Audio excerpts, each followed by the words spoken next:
nosso companheiro e amigo Juliano, representando aqui o Partido Solidariedade, o Partido Pessoal, representando aqui o PCdoB, a nossa querida Luciana Santos também, que vai dar a nossa participação aqui nessa live. Uma alegria muito grande ter esses três companheiros aqui. O Partido Socialista vai estar representado aqui por esses três grandes companheiros que representam o pensamento do socialismo no Brasil, o pensamento da esquerda, e por isso nós vamos ter a alegria de recebê-los aqui para este bate-papo. Também ao longo da nossa prosa aqui, nós vamos nos encontrar com o companheiro Alexandre Conceição, que vai nos dar a oportunidade de falar aqui na nossa prosa sobre as negociações que estão se dando em Brasília do ponto de vista da política de crédito. Para você que está chegando agora, peço que fique aqui, vai ser muito rápido, é 1 horinha só de conversa, e nesse sentido, essa prosa vai ter muito a contribuir nas nossas conversas, nesse debate em tempo de pandemia. Então, nesse sentido, já de pronto, quero convidar a companheira Luciana, presidente do PCdoB e vice-governadora do estado de Pernambuco, ex-prefeita de Olinda, deputada, grande militante das causas do povo comunista. Luciana, seja bem-vindo. Está me ouvindo? Tô sim, João Paulo. Tô sim, tá me ouvindo? Vocês estão me ouvindo? Perfeitamente. Ah, tá. Sim, te ouvindo perfeito. Que alegria ter você com nós aqui no Café Sem Terra, viu? A alegria é sempre renovada de estar podendo conversar com vocês. É sempre também, para além da alegria, um grande aprendizado. Vocês que, sem dúvida, são um dos pilares da organização dos movimentos sociais no Brasil e responsáveis por uma das atividades econômicas que afirmam a nossa soberania, a nossa sustentabilidade. Nos tempos como esse é que nós sabemos a importância da soberania alimentar, né, dessa que é também uma questão fundamental para qualquer nação. Nos tempos que nós vemos, isso fica mais claro. Então, João Paulo, é uma honra estar mais uma vez com todos vocês do MST, que tanto nos honra e nos orgulha, né, pela história de lutas. Tive aqui esse semestre com o nosso amigo Jaime, que é aqui pernambucano como você, João Paulo. Quer dizer, ele não é pernambucano, mas já adotou ele, né? Jaime Amorim, que esteve aqui hospitalizado, mas eu pude ir lá visitá-lo no HR. Felizmente foi bem sucedido lá. Ou seja, prazer estar com você, estar com o Juliano do pessoal, minha amiga Gleise, poder partilhar com vocês uma troca de ideias sobre esse momento tão complexo e tão difícil no mundo e no Brasil. Muito bem. De pronto, já convido o Juliano Medeiros, esse jovem gaúcho, dirigente de um partido importantíssimo, partido jovem como o Juliano, né? Juliano, bem-vindo ao nosso café. Que alegria ter você aqui com nós, amigo, vizinho. O pessoal tem a sede muito ao lado do Armazém do Campo e do MST. Bem-vindo ao nosso café, Juliano.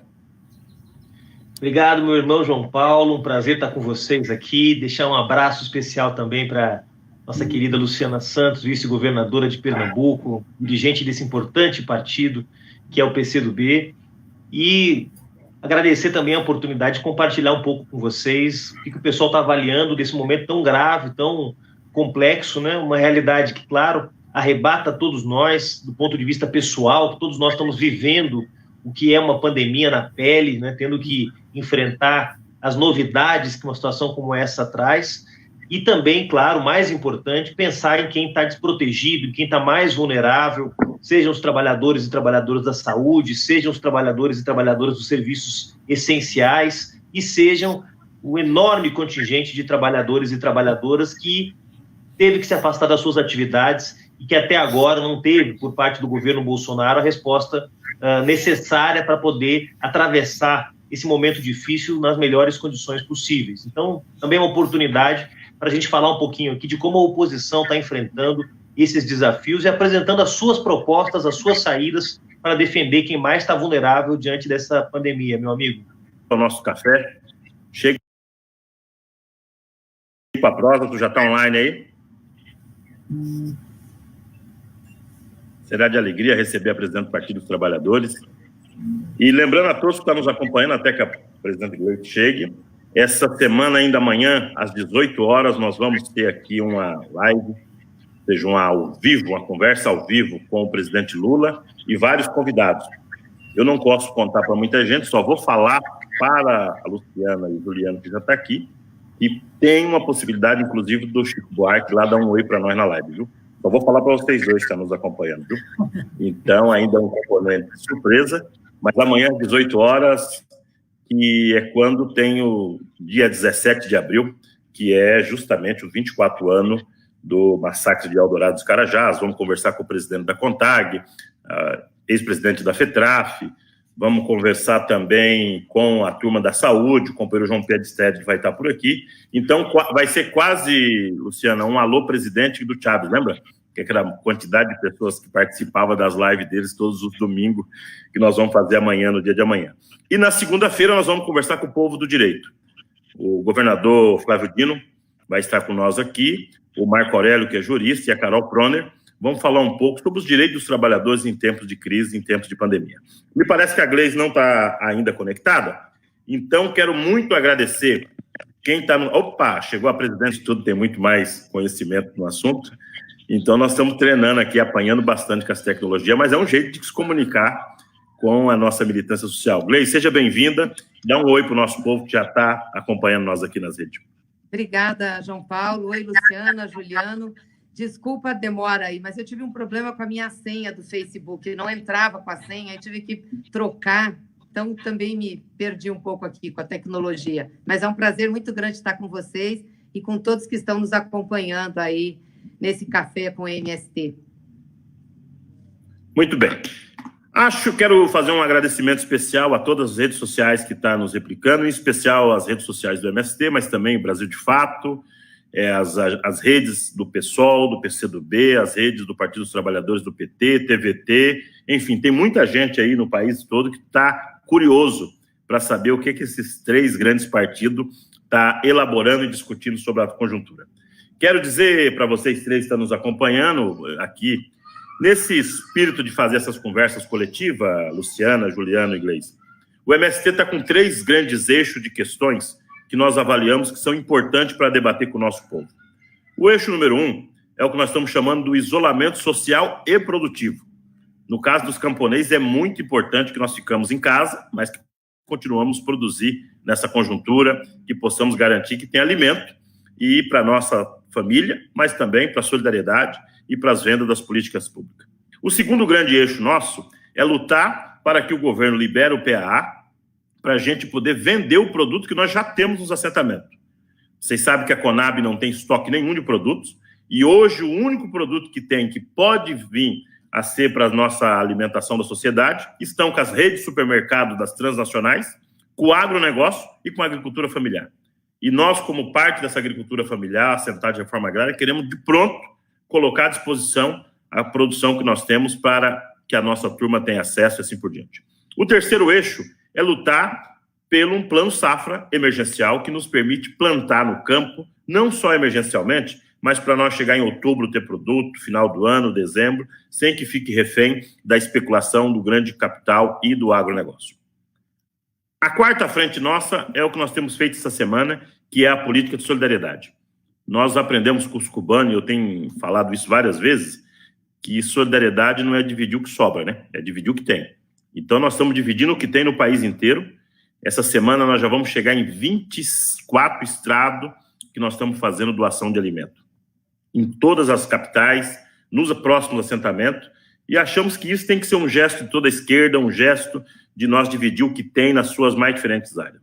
Nós temos mais de 300 médicos do MST formados em Cuba que estão atuando no campo e na cidade, e, enfim, estamos na peleia aí. E o último eixo nosso, e não menor, não menos importante, é a luta contra a violência. E aí são três pilares que nós estamos tratando, companheiros e companheiras. A luta contra a violência contra as mulheres, que se dá em todos os âmbitos domésticos, nós não podemos aceitar que isso aconteça. A luta contra a violência que envolve as crianças e a luta contra os possíveis despejos que os governos querem fazer em áreas de assentamento. Então, um pouco as conversas que nós estamos tendo por aí. Mas feita essa introdução geral, já tem bastante gente que está nos acompanhando aqui, a pergunta que eu faço para vocês três: quais são os principais desafios da classe trabalhadora, do movimento sindical, do movimento da esquerda, do movimento popular, para nós enfrentar essa situação em tempos de pandemia? Nós queríamos ouvir de vocês. Essa é a primeira questão que eu queria que vocês pudessem pautar. Quais são os desafios que estão colocados com uma crise como essa, que possivelmente a nossa geração não tinha ouvido nem falar e que vai ter que ajudar a enfrentar? Quero começar com o Juliano respondendo essa questão. Juliano. Amigo, bom, dar um abraço também na minha amiga Gleise, que se somou à nossa conversa aqui também. Um abraço, Gleise, direto do Paraná. Dá para ver a beleza do Paraná nos quadros que estão ali na casa dela, atrás dela ali, a beleza desse estado que tanta coisa boa já fez pelo Brasil. Olha só, João, eu acho que nós estamos lidando aí com uma situação, claro, que é absolutamente nova, então é natural que nós não tenhamos todas as respostas que se espera num momento como esse. Nem a ciência tem todas as respostas ainda, não há uma vacina para o coronavírus, há uma dificuldade grande de prever até quando essa epidemia pode ir. Quer dizer, há aí também um processo de aprendizado de toda a sociedade, todos os governos e todos os partidos. Agora, a gente sabe o que não deve ser feito. O que não deve ser feito é ser omisso, retirar direitos dos trabalhadores, aproveitar a crise para disseminar o pânico, o terror, concentrar poder econômico ou político. Então, nós estamos atuando aí em 3 frentes, para usar o teu modelo aí, João Paulo, dos 3 modelos, tá? A primeira frente que a oposição está atuando é a frente legislativa, onde está a deputada Gleise, estão os deputados do PT, do PCdoB, do PSOL, de outros partidos. A frente legislativa ela é muito importante, porque ela garante políticas públicas, já que nós estamos com um presidente que é um negacionista, que não reconhece a gravidade do momento, a gravidade da crise. Cabe ao parlamento tomar medidas emergenciais para proteger os mais pobres e os mais vulneráveis.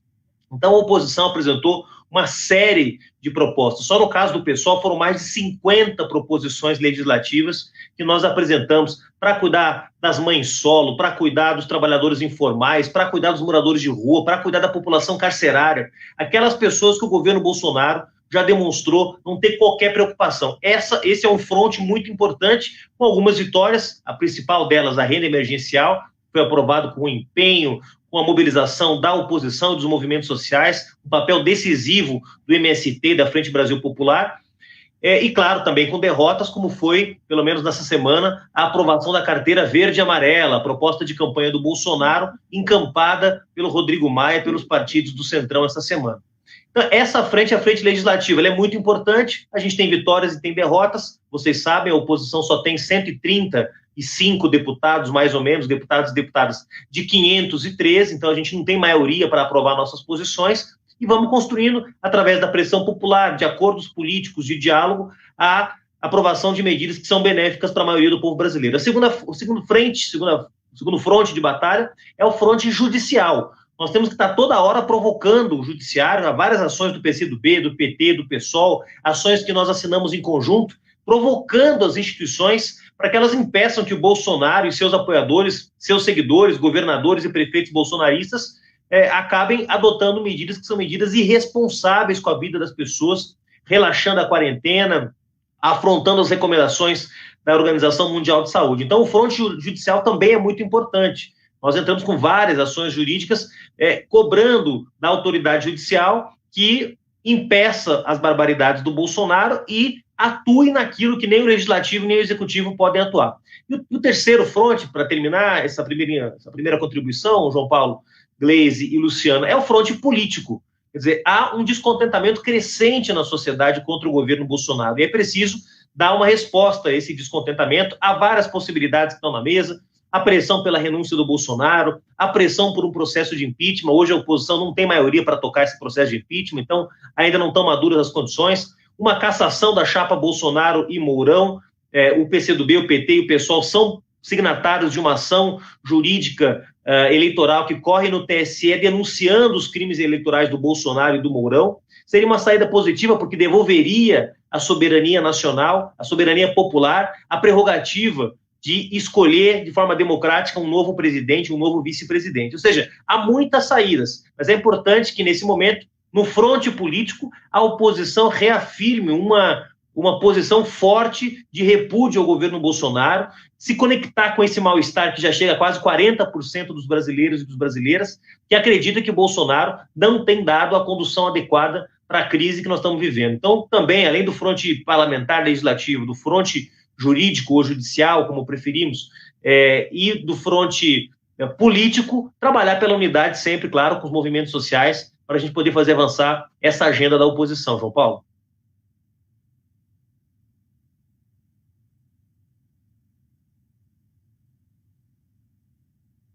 Você está sem áudio, João Paulo. Liga seu microfone aí que nós não estamos te ouvindo.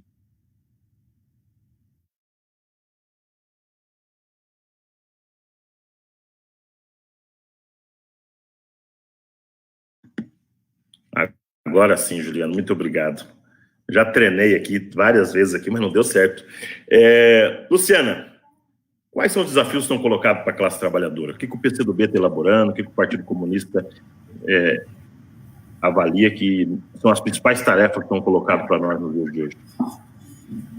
Veja, primeiro só caracterizar rapidamente essa situação que a gente vive, né? Porque, na verdade, é uma confluência de múltiplas crises, né? É a crise sanitária, humanitária, econômica e política, de muita gravidade, porque a pandemia colocou a nu a incapacidade do sistema capitalista responder a uma plataforma humanitária, né, que cuide das pessoas.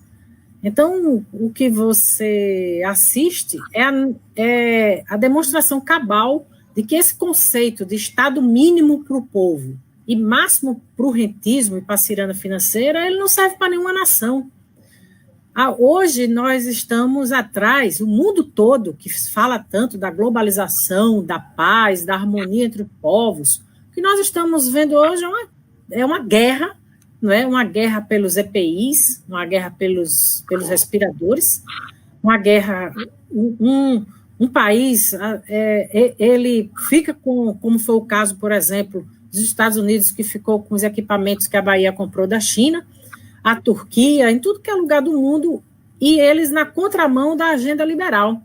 A Europa se fechando, né? Então, o que nós assistimos, em primeiro lugar, é isso. É a demonstração cabal de que esse modelo não serve às nações. É preciso que cada nação tenha mais autonomia, tenha mais soberania nacional, tenha mais independência. As vulnerabilidades do Brasil vieram com muita força, vulnerabilidades externas, porque fora as commodities, né, e que mesmo assim depende de insumos, de importação de insumos, nós temos cadeias produtivas completamente dependentes dos outros países. Eminentemente para o combate ao coronavírus, nós não temos produção de fármacos próprios, mesmo as EPIs e os respiradores, eles não são de valor agregado. São insumos básicos, né, e que o mundo todo está guerreando por ele, e a China que detém ainda, né, principalmente esses insumos. Então, isso é uma primeira questão.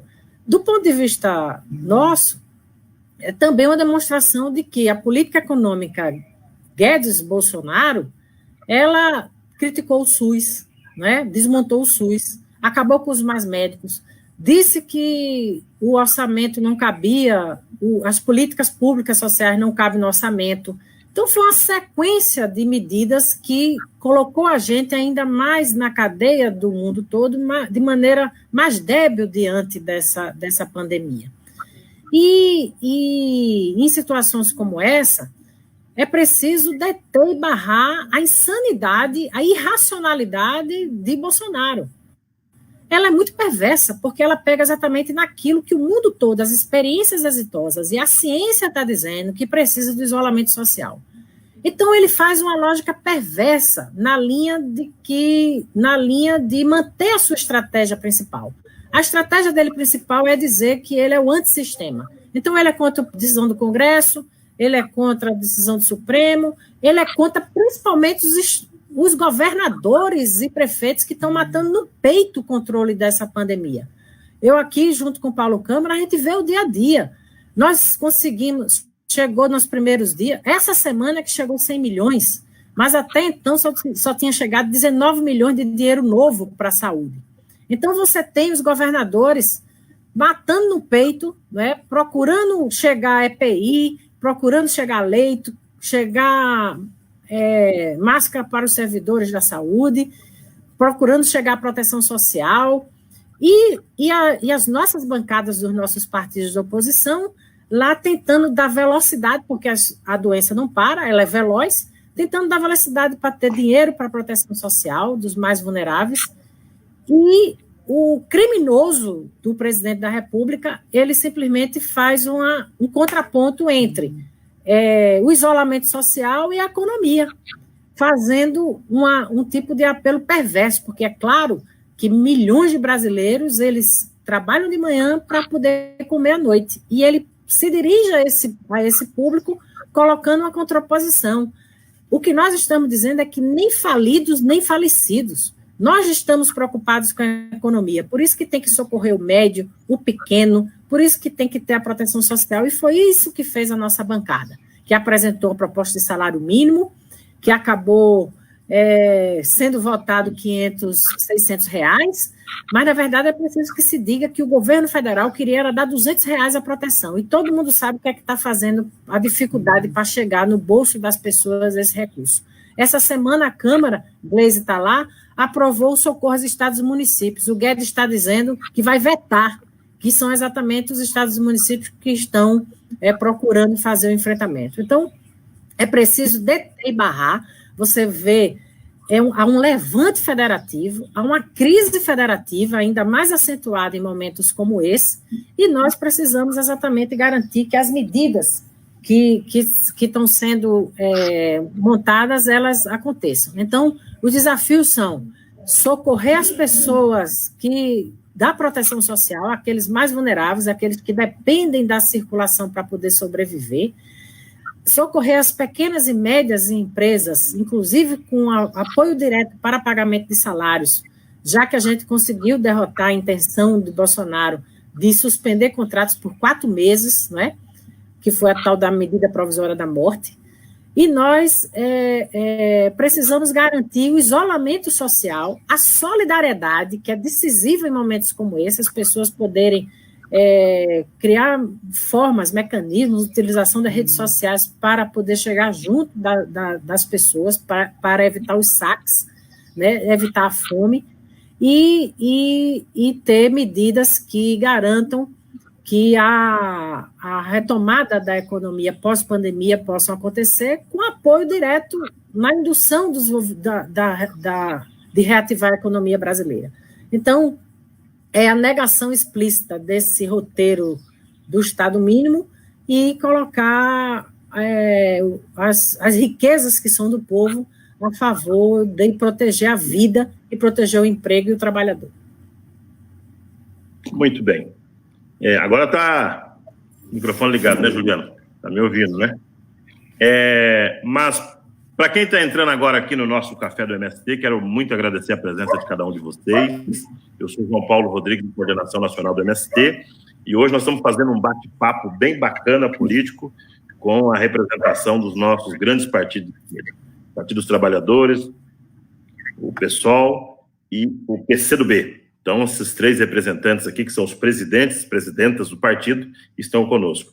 Quero fazer um cumprimento especial a toda a nossa militância do MST, que está vários mandando recado aí nas redes sociais. Um abraço especial a quem está conseguindo nos acompanhar nos assentamentos e nos acampamentos, e dizer da alegria de nós estar firme e forte nessa quarentena, no que nós estamos chamando do isolamento produtivo, ou seja, além de ter um pouco de ócio aí na roça, mas nós temos que produzir.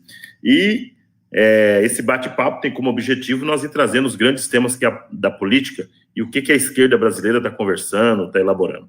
E a próxima a falar aqui é a presidente do PT, a Gleisi Hoffmann, que o que vocês estão discutindo, Gleisi, o que o Partido dos Trabalhadores está elaborando, sobre quais são os grandes desafios da classe trabalhadora na atualidade. Bem, João Paulo, primeiro eu queria cumprimentar vocês e o MST pelas ações de solidariedade.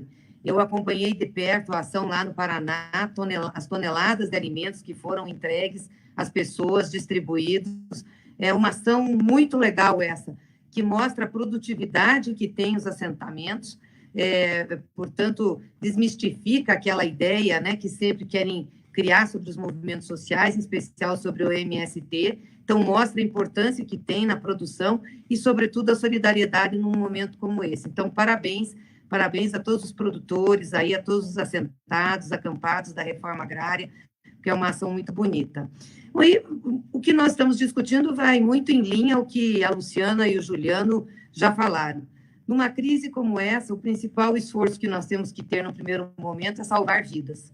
Fazer tudo o que nós podemos fazer para evitar que as pessoas fiquem doentes primeiro e, segundo, em ficando doentes, não morram. Para isso, você precisa ter a saúde bem equipada, bem estruturada, precisa ter os meios, né? Infelizmente, com os últimos anos que nós tivemos, né, de governo liberal aqui no Brasil, nós tivemos um ataque muito grande ao Estado, ao Sistema Único de Saúde, e isso está fazendo falta agora. Nós estamos vendo quanto faz falta aqueles 22 bilhões de reais que tiraram da saúde como teto dos gastos, que eram recursos que poderiam estar indo para os estados e municípios. E os estados e municípios, de fato, estão aguentando o enfrentamento a essa calamidade sozinhos. Agora que a União começou a repassar alguma coisinha, mas você falava com os governadores, até semana passada, não tinha nada, absolutamente nada, nem respirador, nem testes para exame, não tinha leito de UTI contratado, ou seja, uma catástrofe. Então, o pessoal trabalhando, não tinha equipamento de proteção individual para os trabalhadores da saúde.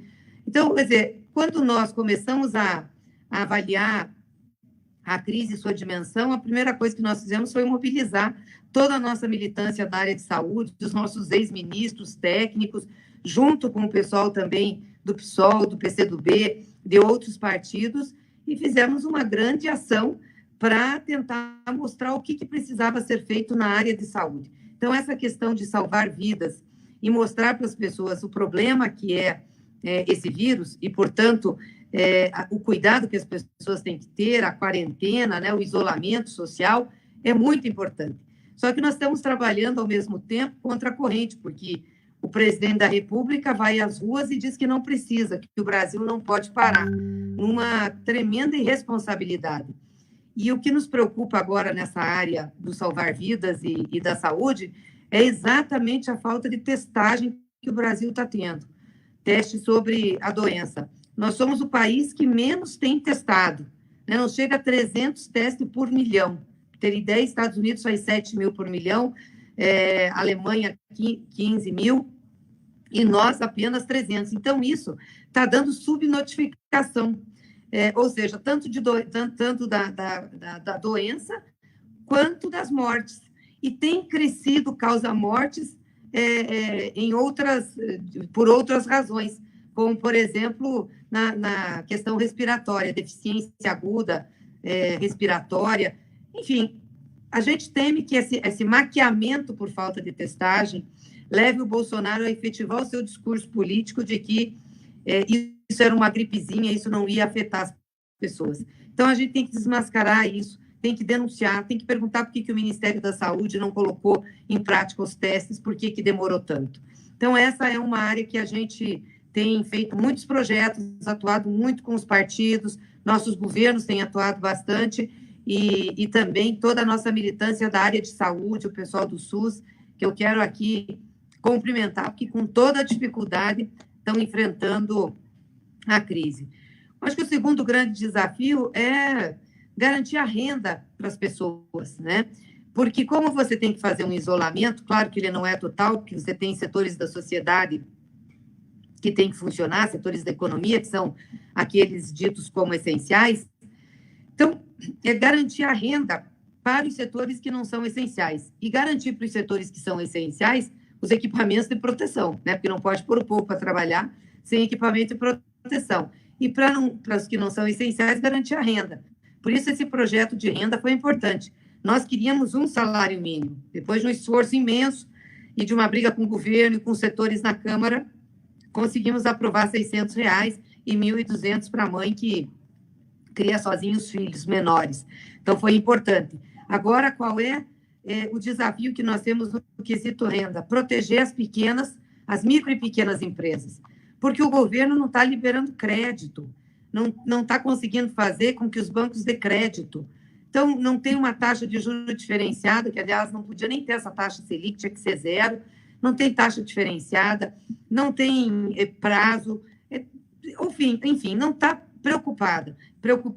E quando fala em proteger empregos, não faz a proteção adequada, porque suspende o contrato de trabalho e reduz salário, no momento que a economia está no chão, que você precisa renda. Quer dizer, quem tem salário tem que continuar ganhando para a economia não parar.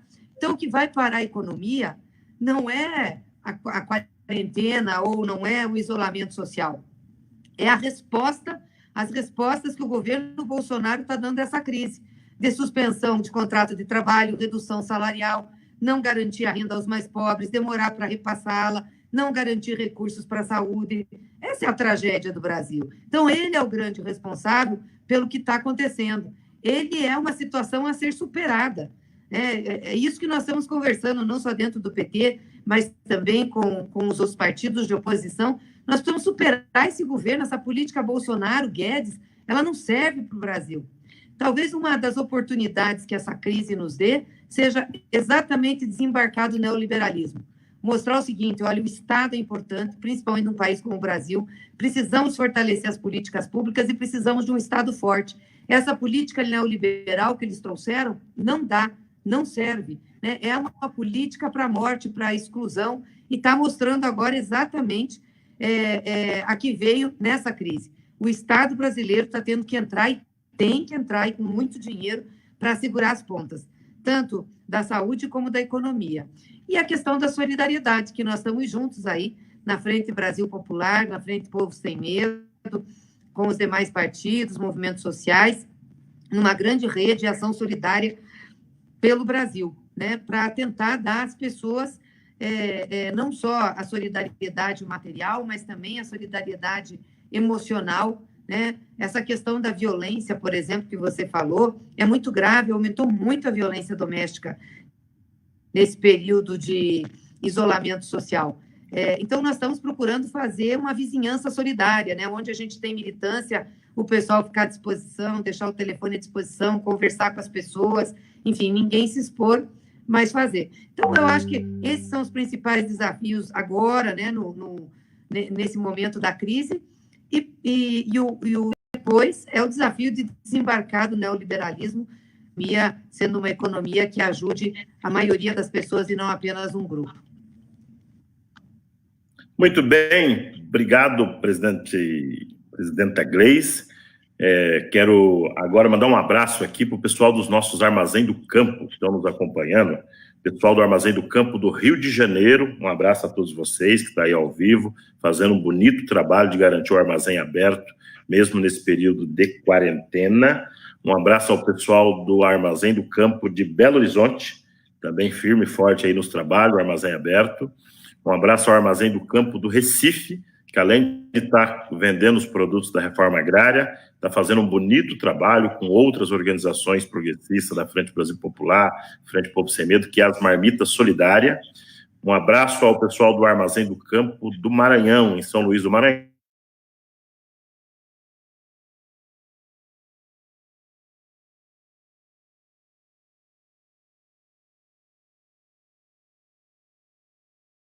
Municipal. Então, todos vocês que estão nos acompanhando aí, um grande abraço.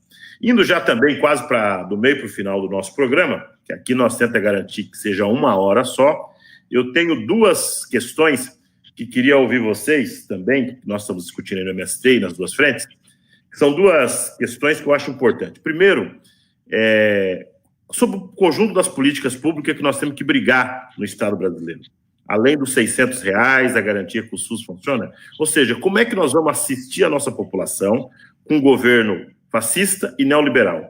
Como é que resolve essa contradição nos dias de hoje? O Congresso Nacional vai dar conta? Vamos passar essa demanda para os governos dos estados, para os municípios? Como é que nós vamos garantir um colchão social para a população mais pobre com um governo neoliberal, com Guedes extremamente neoliberal? Então, essa é uma pergunta que eu queria fazer para vocês. E a última pergunta, que eu já quero que vocês respondam também, Na Frente Brasil Popular e na Frente Povo Sem Medo, nós achamos que o momento agora é puxar uma palavra de ordem de agitação e propaganda, que é o Fora Bolsonaro. Como os partidos estão encarando isso, esse eco que está vindo das varandas, das panelas, mas também aprovado no conjunto do movimento popular, que com Bolsonaro não dá. E fora todos. Ainda não se discutiu se quais os instrumentos, se vai ser impeachment, se ele vai pedir demissão, como é que vai se dar. Mas nós estamos achando que o momento é levar essa pauta para a rua. Então, quero começar essa prosa, no final, pela Gleice. Quais as políticas públicas que nós vamos ter que brigar e como conseguir elas, e qual é a palavra de ordem política do momento? Nos movimentos, nós aprovou o Fora Bolsonaro. Como é que o Partido dos Trabalhadores está vendo isso, Gleice? Bom, em relação à questão do colchão de proteção social, graças aos governos que nós tivemos aí nos últimos anos, os governos do PT, com o PCdoB, com o pessoal da esquerda, a gente construiu um colchão de proteção social no Brasil. Nós temos o Bolsa Família, nós temos o PAA, temos programas estruturados que foram feitos e que podem ser rapidamente acionados para dar resposta a essa crise. O que nós temos que fazer é pressionar o governo para liberar recursos para que esses programas e esses projetos sejam acionados e possam ser colocados em prática.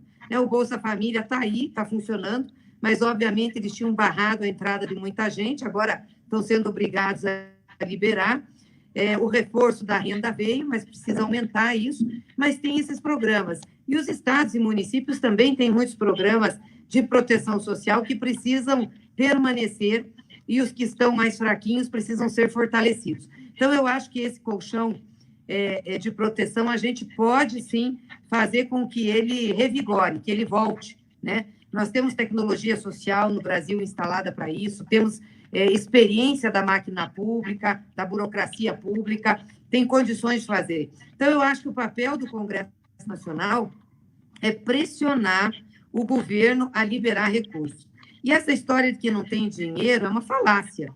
Porque, primeiro, a gente tem muito dinheiro no Tesouro Nacional. É 1 trilhão, quase 1,5 trilhão de reais que estão lá, moeda financeiro, e que ficaram exatamente pelos devidas economias que foram feitas ao longo desses últimos anos. O teto dos gastos, não gastar mais do que arrecada, enfim, todas as normas autoimpostas para que o Estado não gaste com os pobres.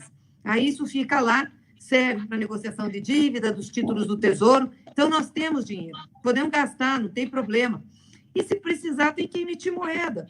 Isso está sendo feito em outros países, e num período de crise ou guerra, que é o que nós estamos vivendo, isso é factível, é bem necessário e é justificável.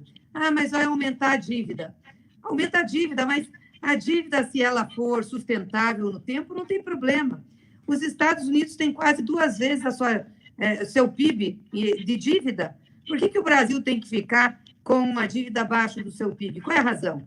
E a gente está acostumado a ver que a dívida sempre cai quando o PIB cresce, não é o contrário, né? Porque você paga a dívida. A dívida cai quando o teu PIB cresce, quando a tua atividade econômica cresce.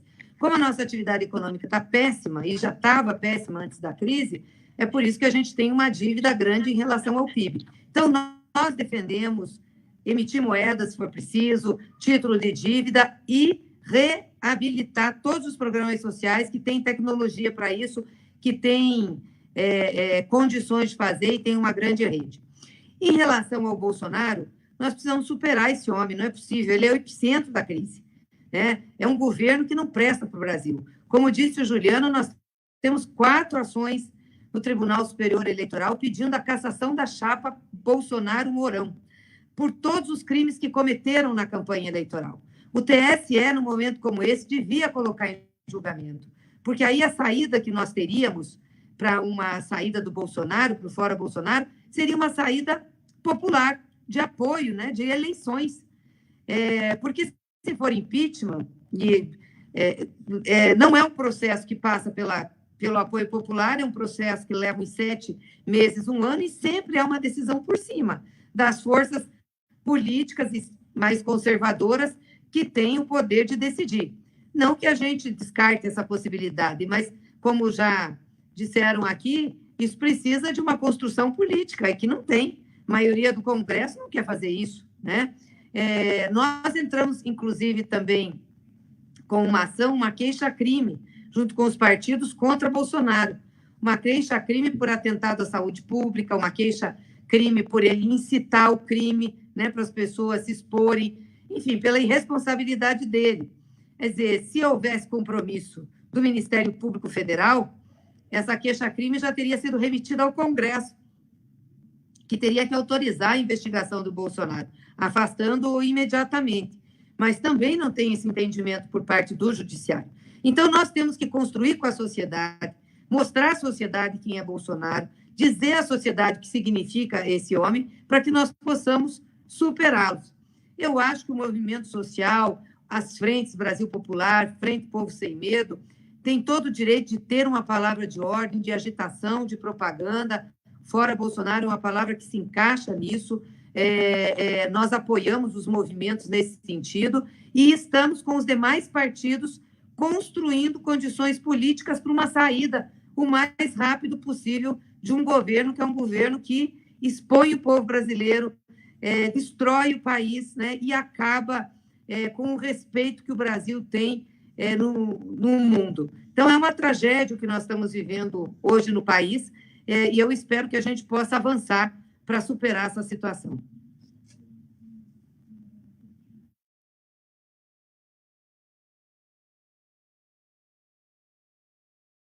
Você está Juliano, sobre essas duas questões, estou treinando aqui, até o final dessa pandemia eu vou estar treinado em live. Só mandar um abraço ao pessoal do Maranhão, que na hora que eu estava falando deles aqui, do Armazém do Campo e o Solar Cultural de São Luís, teve um corte, eles estão lá ao vivo nos acompanhando, falou, e cadê o Maranhão? Então, um abraço a vocês aí no Maranhão, que está nos acompanhando, firme e forte aqui o nosso debate. Ô, Juliano, como é que o pessoal está discutindo essas duas coisas? Qual é o colchão social que nós vamos reivindicar um governo neoliberal como esse? Ou seja, quais são as saídas que está colocado para a classe? Prefeitos, governadores? Por onde a gente chega? E segundo, o fora Bolsonaro, como é que o partido está discutindo essa pauta? Ou essa bandeira, né? Essa consigna, né? Essa palavra de ordem.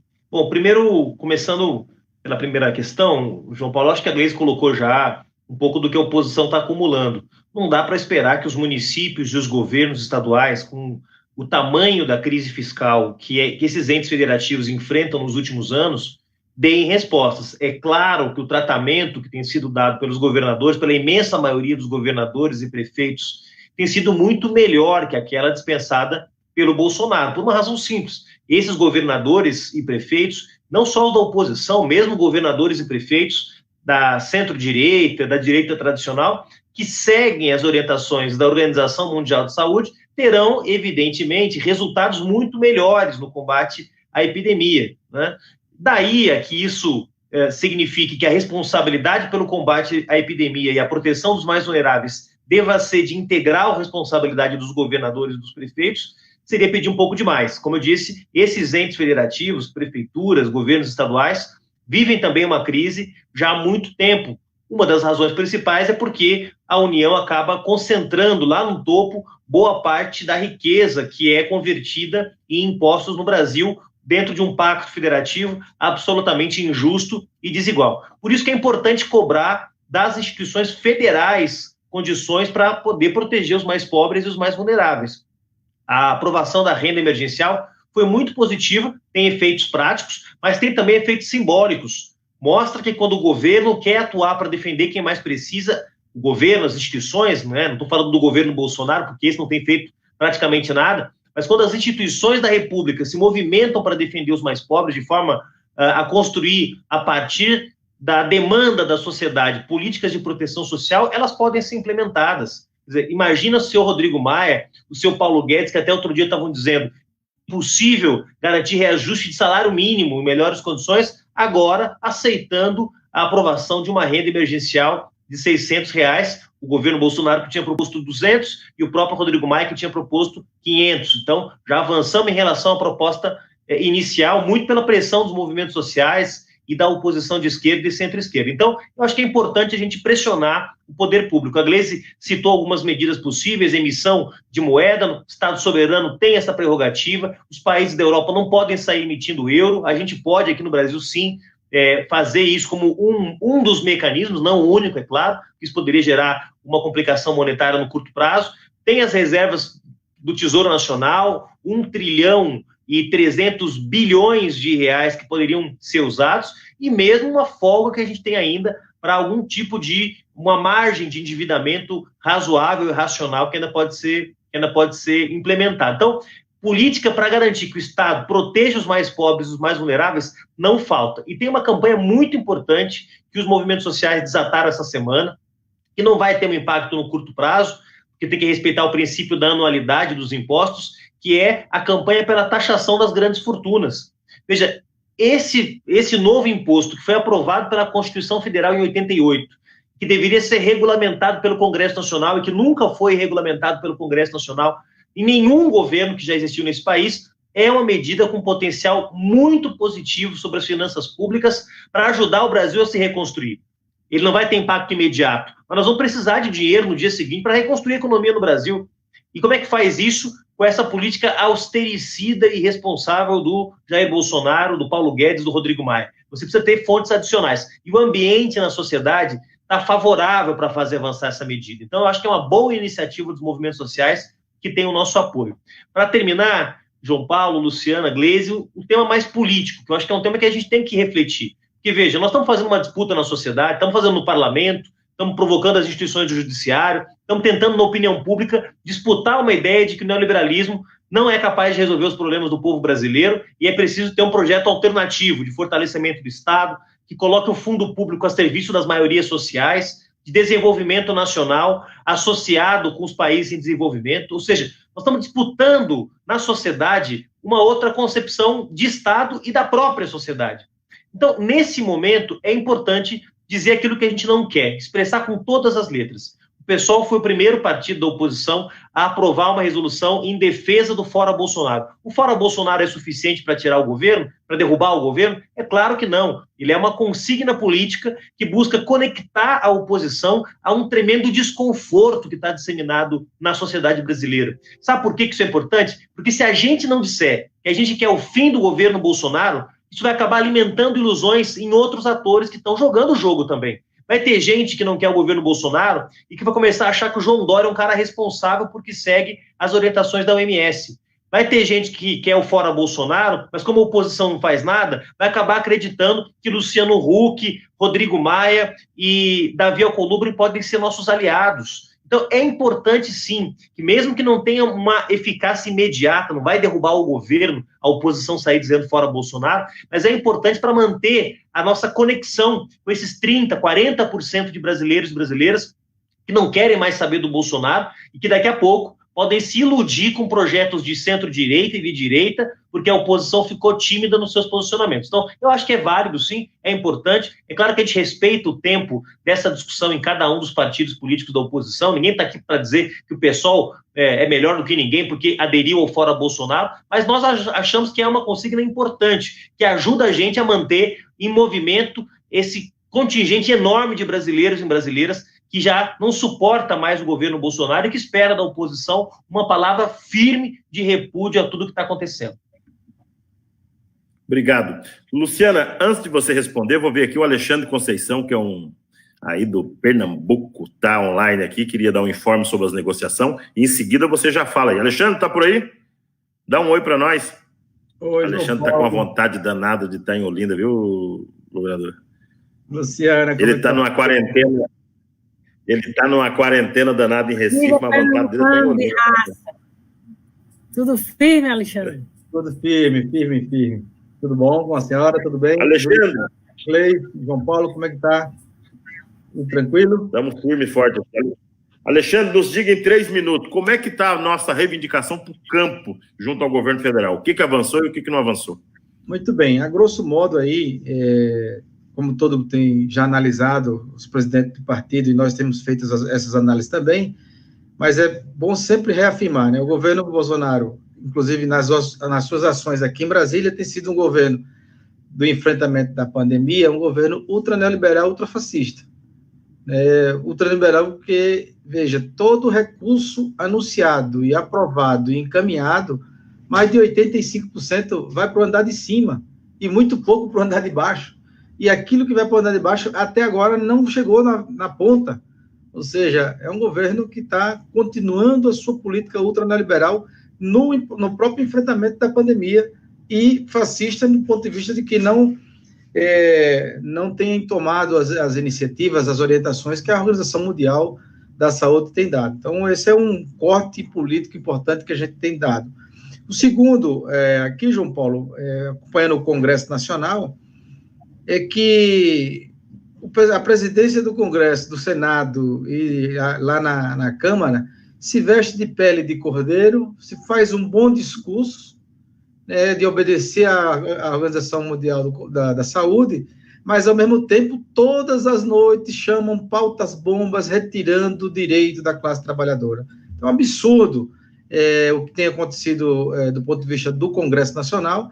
Inclusive, ontem, a grande sacanagem que fizeram ontem com o povo brasileiro, com os trabalhadores, ao aprovar a carteira verde e amarela, que retira completamente 13º, garantias de todas as garantias sociais, aposentadoria, e por aí vai. Então, portanto, o Congresso Nacional faz um discurso bonitinho para fora, no sentido da Organização Mundial da Saúde, mas internamente continua fazendo a sua pauta ultraneoliberal, conservadora, de retirada de direito da classe trabalhadora. Nesse sentido, então, nós contamos sempre, viu, Juliano, Luciana, Gleice, com vocês, com o PDT, com o PSB, para que a gente possa avançar ainda mais na pauta política. Veja, a renda básica, nós estamos orientando aqui a nossa companheirada dos acampamentos, que não teve acesso a nada ainda, muitos assentamentos nossos que foram construídos, criados, e só tem constando o nome da pessoa no RB, mas nunca chegou nenhum crédito, que eles tenham direito a acessar esse recurso. E nós temos feito vários debates aqui em torno disso, e nós vamos orientar que a nossa turma vá, não só que a nossa turma vá, mas que a gente possa ajudar aqueles, inclusive, que não tem nem documento para acessar o recurso. Então, esse recurso é emergencial, é um recurso de guerra, aprovado, e tem que chegar na mão e na ponta do povo trabalhador, aqueles que não têm documento, aqueles que necessitam. Então, vamos brigar muito pela renda básica, para que chegue, de fato, na mão daqueles mais necessitados. O segundo, aí entra no campo nosso, do ponto de vista da produção de alimentos, que é o PA.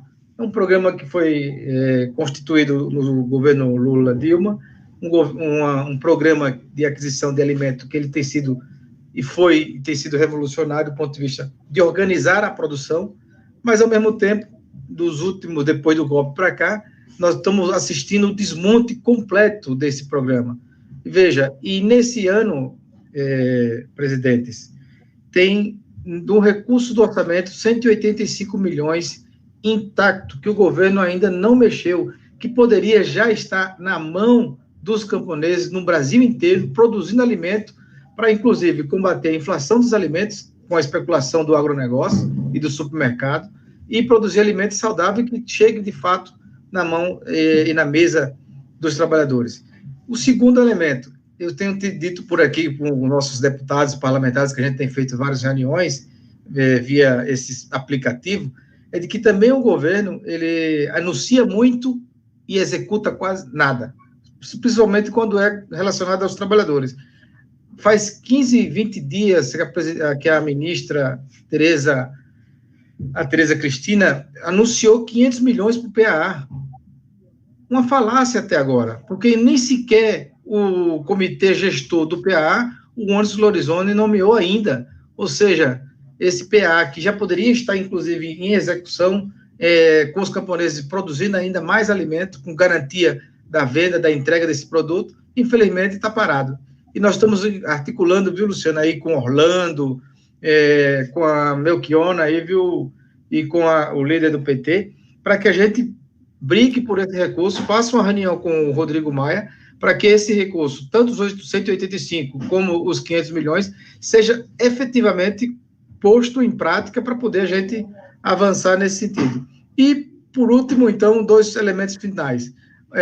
O PAS, Luciana, que eu vou fazer um apelo aqui, já que você é vice-governadora, que é o Programa de Alimentação Saudável do Nordeste, que é um programa onde os governadores do Nordeste, junto com os secretários de Agricultura, elaboraram uma proposta desse Programa de Alimentação Saudável, que é o PAA Nordeste, que nós necessitamos que os governadores, de imediato, anuncie, lance, faça o lançamento, já está pronto o programa, mas não foi feito nenhum lançamento público ainda, e do ponto de vista, não só lançamento público, mas colocar o mínimo de recursos para poder já começar a rodar e, inclusive, poder brigar com mais essa ferramenta pelos orçamentos dos 185 mil do orçamento e mais os 500 milhões do governo anunciado aí para o combate ao Covid.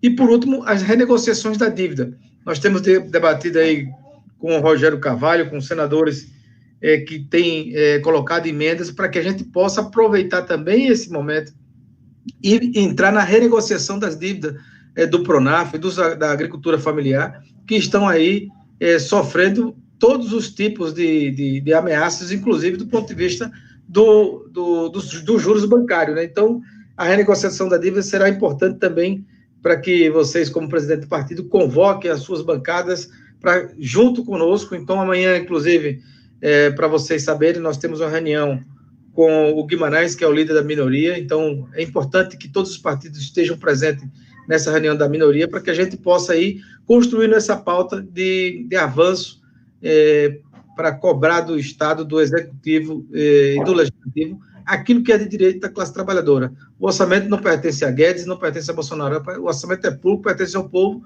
Então, portanto, como esses partidos que aqui estamos hoje dialogando foram os responsáveis para a gente constituir e criar a renda básica, é com vocês que a gente conta para também constituir essa pauta política que nós estamos dando para atravessar esse momento de pandemia. Um grande abraço e vamos à luta. Muito bem, obrigado, Alexandre. Já estamos com 1 hora de programa, peço só licença para quem está nos acompanhando, mais alguns minutinhos para ir para os finalmente. Eu quero ainda ouvir a Luciana sobre essas 2 questões. Depois disso, nós vamos ter uma música, acho que é um rap do Sem Terra, a Luciana, que nos enviou para a gente colocar aqui sobre a pandemia, e aí nós vamos finalmente. Eu quero ouvir de você também, depois, Juliano, qual é a dica que você dá para quem está na quarentena, pessoalmente? O que vocês estão lendo, o que vocês estão assistindo, além das 25 mil reuniões online, como é que está a vida aí no dia a dia? No finalzinho eu vou perguntar. Me parece que a internet ou algum sistema da Gleice caiu, estão tentando ver se ela volta ainda, mas Gleice, volta pelo menos para dar um tchau para nós aqui, que nós queremos te ver antes de terminar aqui o sistema. Luciana, qual o colchão social num governo neoliberal? Como fazer isso e como é que o partido está tratando o tema do Fora Bolsonaro, que é uma bandeira que está nas ruas, que os movimentos aprovou nas 2 frentes, Brasil Popular e Frente Povo Sem Medo?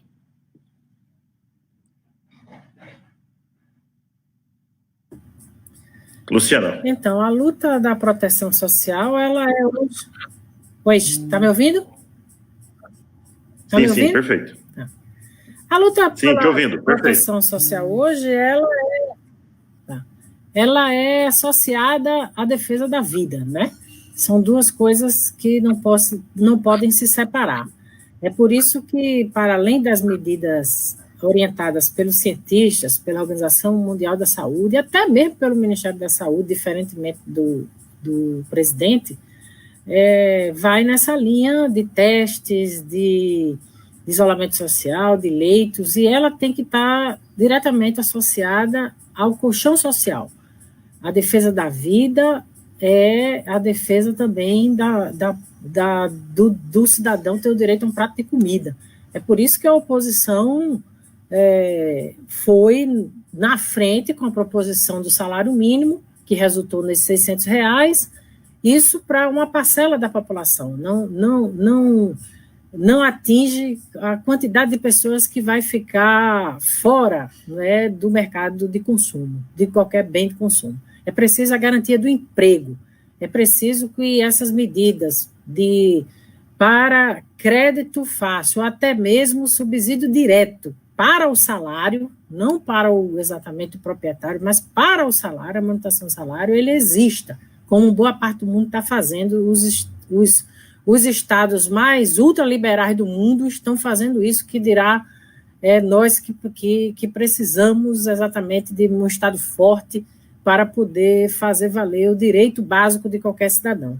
Então, as medidas vão resgate de políticas públicas, você, Alexandre, citaram bem, né? É inaceitável o desmonte do que aconteceu no Plano Safra, né? É um desmonte do PAA, que é o Programa de Aquisição de Alimentos. Alexandre deu um toque aí sobre os governadores do Nordeste, a gente está sempre se reunindo, porque eu participo dessas reuniões junto com o governador Paulo. Porque a gente tem procurado fazer isso, fazer contraponto. Sempre a gente faz contraponto. Quando eles anunciaram o corte na educação, a gente aqui aumentou exatamente no montante de 30%, às vezes para a universidade. Quando o governo cortou Bolsa Família lá atrás, e principalmente para o Nordeste, a gente acionou um programa próprio com dinheiro, no caso aqui da bandeira de Pernambuco, azul e branco, para poder garantir que as famílias não ficassem sem cobertura do recurso do Bolsa Família.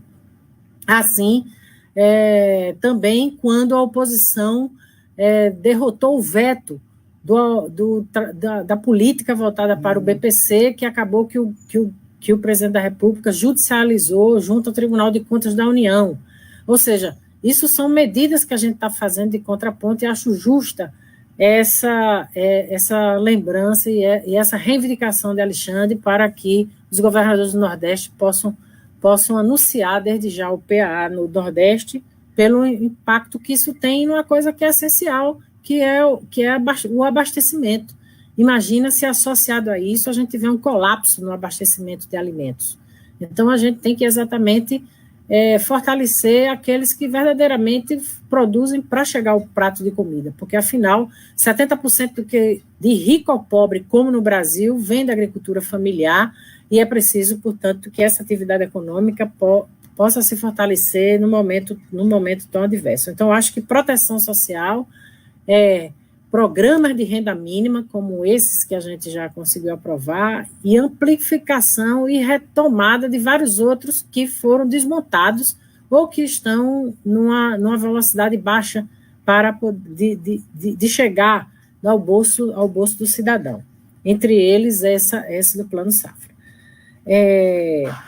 Na questão política, eu acho que a grande novidade é que há um deslocamento de muitos setores que antes faziam parte da base política do Bolsonaro. Acho que essa é a novidade do momento, é o fato novo. Você ter um Ronaldo Caiado, da tradição que nós conhecemos bem de perto, de um liberal convicto e de direita. Ele fazer um confronto com o Bolsonaro, eu acho que isso ajuda no nosso esforço de deslocar forças do lado de lá. Ou mesmo João Dória, por mais que eles tenham exatamente posições completamente antagônicas da gente, mas o fato de se somar para contestar Bolsonaro, eu acho que ajuda no nosso fronte, na guerra que nós precisamos impor para barrar o significado do bolsonarismo no Brasil. Então, eu acho que o fato da OAB, a CNBB, né, a ABI, você vê o ataque que Bolsonaro faz a Felipe Santa Cruz, né? E todas essas entidades propugnarem um pacto de salvação nacional, eu acho que é preciso corroborar nessa direção. E o Fora e o Basta Bolsonaro está aí nos panelaços, está na voz dos nossos documentos. Nós aprovamos isso há pelo menos quase 2 meses atrás, o Basta e o Fora Bolsonaro. Os movimentos sociais já estão embandeirados dessa política, e a gente poder, portanto, cada vez mais fazer com que a população brasileira entenda que ele é um estorvo à nação brasileira, né? Que a atitude dele é cada vez mais criminosa e genocida do povo brasileiro. E, para isso, a gente precisa de um pacto pela lucidez, um pacto pela racionalidade, um pacto de salvação nacional. que envolva diversas forças, mesmo aquelas que não combinam, que não pensam como a gente, mas que numa hora como essa, com a resiliência que ele demonstra, porque apesar de tudo isso, ainda ele apresenta uma grande resiliência, porque afinal faz uma guerra de guerrilhas, no sentido da disputa na internet, que ativou o gabinete do ódio, aquele mesmo gabinete do ódio do tempo das eleições, está em pleno vapor, com provedores, com robôs, com algoritmos, falando uma linguagem que interessa à população, para caminhoneiro, para nordestino, né? E, ao mesmo tempo, ele apresenta como salvação para essa situação orar, né? Afinal, todos nós precisamos também da fé, mas não pode ser a solução. Orar, jejum e cloroquina. Isso é anticiência, isso é criminoso, e nós precisamos cada vez mais afirmar o óbvio. E o óbvio é atender à experiência dos outros países, à ciência e cuidar do trabalhador e do povo sofrido, que é o sentido de ser da nossa existência, dos nossos partidos políticos e da nossa luta social. Então, fora Bolsonaro, basta Bolsonaro. Fora Bolsonaro. Muito bem, gente, vocês ficam aí, quem está nos acompanhando, vocês que estão aqui também, Juliano e Luciana, me parece que tem um vídeo do Sem Terra no Rap. Você já viu a camponesada como é que tá? Emicida que se cuida, viu? Estamos chegando aí com a nossa juventude. Tá pronto aí? Como diria o programa, produção? Já temos o vídeo? Ah, muito bem, vai entrar aqui. Estou curioso também, que eu não vi isso ainda. Estamos aqui na Toca do Saci, na Escola Nacional Floresta Fernandes, e estou aqui para apresentar para vocês um som que se chama Pedagogia da Pandemia. A gente reuniu 3 MCs, Diego Zamora, do Paraná, John Miller, de São Paulo, e Lui MC, de Alagoas. Tudo feito através do telefone, que era para a gente poder falar sobre a conjuntura, toda a crise econômica, toda a questão da pandemia. Desde já agradeço, espero que vocês curtam. Esse é o som. Sigamos na luta. Você não acredita mais.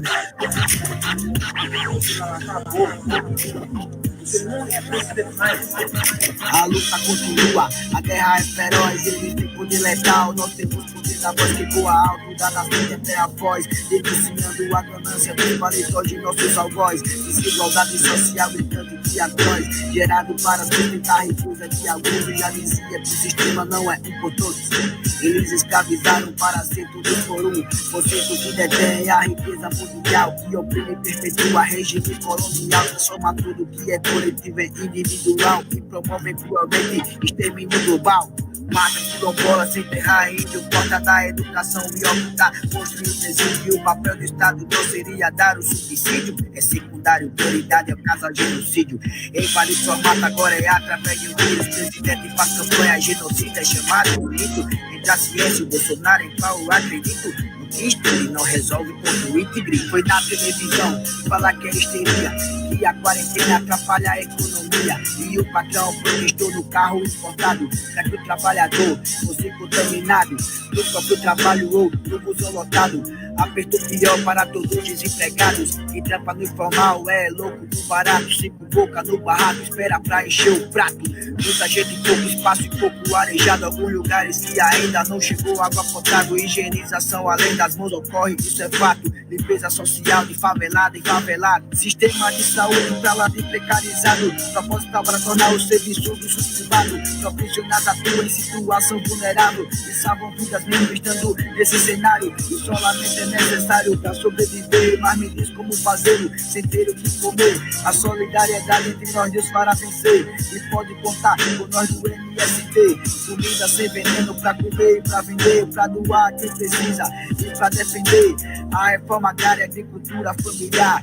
Comida na mesa só existe se plantar. Planta e colher é a nossa prevenção, a minha e a sua, de toda a população. Enfrentar o Bolsonaro é sobreviver sem questão, e se calar a nossa voz as pedras gritarão. A necropolítica do Estado genocida foi falsa dicotomia entre economia e vidas. O projeto político da milícia no poder insiste que você é programado para morrer. A pedagogia da Covid-19 nos ensina o vírus não se combate com revólver nem com falsa facada. fascismo se combate com as quebradas organizadas. Na crise sanitária, os bancos recebem bilhões, população carcerária presa sem condenações. Esse é o retrato 3x4 do capital, que dia a dia, auxílio emergencial. E o neoliberal pede intervenção do Estado para manter o lucro do corpo privado. E o pobre no barraco pensar no que fazer. Sem saneamento básico, com calor do caralho, não tem água potável. É pandemia nas moradias, na periferia, no mangue. E por isso eu mando um salve. Eu mando um salve para quem faz um corre real contra a exploração de classe e opressão racial. Enquanto os boca podre fala de economia, nossa voz diversidade canta pelas vidas. Enquanto nós vivemos uma pandemia, veja a elite preocupada só com a economia. E diz que quarentena é por ideologia de quem não quer trabalhar, vagabundo esquerdista. E fazem passeatas pra voltar ao trabalho em seus carros importados com o vidro fechado, pra não correr o risco de ser infectado. Mas o povo tem que se fuder e ficar todo lascado. Se possa tão explícito o contraste social de quem acha que a morte do pobre é banal. Porque se tu morrer, patrão, não fica de luto. Põe outro em teu lugar, como faz com o produto. É assim que se constrói e rege o pensamento de burguês safado que não passa um veneno, que vai lá no mercado e limpa a prateleira. Essa é a ideologia da elite brasileira que não pensa no próximo, só se o próximo dá lucro. Bem-vindo ao futuro, em dias obscuros e orações. Só tem força com ações. Deus não está na igreja, está nos corações. Não adianta filmar pra mostrar caridade, se ela não é anônima, é pura vaidade. E o dinheiro não é mais importante que a vida da gente. A luta de classe nunca se fez tão presente. O Brasil seria bem melhor se aqui tivesse o presidente.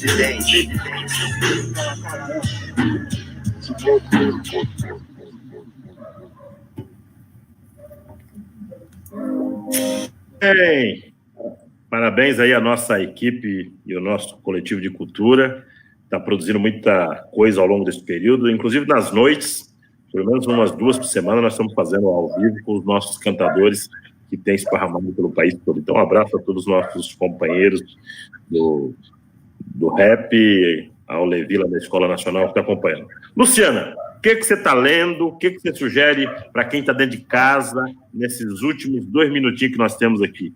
Como é que está sendo a sua quarentena, além das lives, das reuniões por internet?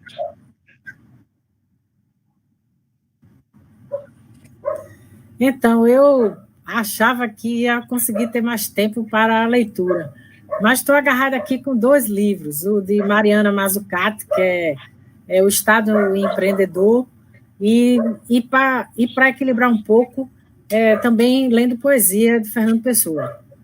O livro Desassossego, de Fernando Pessoa, e Mariana Mazzucato sobre o Estado Empreendedor. Muito bem. Juliano, que conselho você dá para quem está em casa? O que fazer nessa quarentena? O que um jovem dirigente partidário faz numa quarentena em casa sem poder sair? Rapaz, eu estou fazendo o que vocês estão fazendo também. Muita reunião, muita live, muito contato, muita rede social, mas não pode ficar só nisso, né? Porque senão a gente fica meio desesperado aí, né? Trabalha mais em casa do que trabalhava na rua. Eu quero recomendar 2 coisas. Primeiro, essa que a Luciana mencionou, ler é sempre muito bom, estudar é muito bom. Eu estou lendo 2 livros, um que chama Os Engenheiros do Caos, do Giuliano da Empoli, que fala um pouco como é que esses projetos de extrema-direita, como o Bolsonaro, Viktor Orbán na Hungria, Salvini na Itália, o Movimento 5 Estrelas, que não é de extrema-direita, mas que é um movimento populista, o Trump nos Estados Unidos, como é que esses processos... Muito bom, Desculpa, Juliano. Muito bom. Li a semana passada. Você leu, né? É bom, é muito bom. Um livro que desvela, é um livro simples, curtinho, se lê rápido, né? Então, uma coisa que desvela um pouco como é que funciona esse aparato aí do uso de Big Data para poder mexer com os preconceitos das pessoas e viabilizar a vitória dessas figurinhas aí de extrema-direita. E estou lendo um livro de quadrinhos do Joe Sacco, que fala sobre um massacre que aconteceu na faixa de Gaza em 1956. Chama Notas sobre Gaza, um trabalho esplendoroso, mais de 400 páginas de história em quadrinhos. E quero sugerir também, para quem não tem a prática, como eu não tinha também até pouco tempo, que cozinhar nessa quarentena, com tempo, com fazer comida para quem a gente gosta, experimentar coisa nova, para quem tem esse privilégio de ficar em casa, tem acesso ao alimento, é uma coisa muito prazerosa também que eu tenho me permitido fazer, João. Que bacana, que bacana. Tá aí as dicas. Quero, inclusive, aproveitar aqui e fazer o merchandising, que a Expressão Popular está com uma quantidade imensa de material bom e envia direto por correio para vocês. Acabamos de lançar também, pelo setor de formação do MST e da escola, uma plataforma na internet que tem vários textos bacanas para quem quer acompanhar as leituras, colocar em dia. Eu estou lendo agora um livro bacana que o João Pedro acabou de organizar sobre a história da agricultura no mundo, uma coisa bacana pra caramba, pra gente acompanhando como é que tá, também foi lançado pela editora Expressão Popular. Gente, vamos ficando por aqui, a Gleice não conseguiu voltar, tá ainda tocando aí a internet. Eu quero agradecer muito a cada um de vocês que nos acompanhou, a todas as equipes que nos ajudou. Amanhã às 18 horas com o presidente Lula e convidados, são uma lista grande de pessoas que vão estar aqui, eu nem vou listar. Quero agradecer muito ao Juliano, a toda a militância do pessoal, é de muita alegria ter vocês com nós aqui. Ainda vocês estão devendo mais um jogo de futebol contra nós, viu? Nós não vamos deixar de continuar fazendo isso aí. Agradecer ao PCdoB, a Luciana, de muita alegria encontrá-lo. Quem sabe aí no próximo carnaval nós conseguimos estar junto aí em Olinda, viu, Luciana? Estamos devendo uma visita aí com vocês. E para quem está nos acompanhando, continua firme e forte na luta. Amanhã, 17 de abril, Dia Internacional da Luta em Defesa da Reforma Agrária, 24 anos do massacre de Eldorado dos Carajás, onde queremos fazer todas as homenagens. E amanhã, para nós, é um dia de luta. É um dia de mobilização no país inteiro, e entre elas vamos estar nas ruas, nas varandas, vamos estar nos assentamentos produzindo, e queremos fazer um grande dia de alimentação saudável. Quero agradecer muito a toda a equipe que nos acompanhou até agora, um abraço a todos, e continue firme e forte em quarentena, produtiva e um pouco de ócio que não faz mal a ninguém. Um abraço a todos, e muito obrigado a vocês que nos acompanhou nessa tarde de quinta-feira, dia 16. Não posso deixar de esquecer, o dia 16 é o aniversário do meu filho Tomás, está completando 3 anos, está ali do lado, daqui um pouco eu tenho que ir lá e cantar parabéns à família, né? Pelo menos ali em volta, e vamos talvez fazer uma live com os parentes para eu cantar parabéns para o meu filhote Tomás, que está completando 3 aninhos. Abraço a todos, estamos juntos, seguindo a luta. Um abraço. Então você está de parabéns também. Beijo. Um abraço para o Tomás, um beijo para o Tomás. Valeu, gente, abraço. Alô.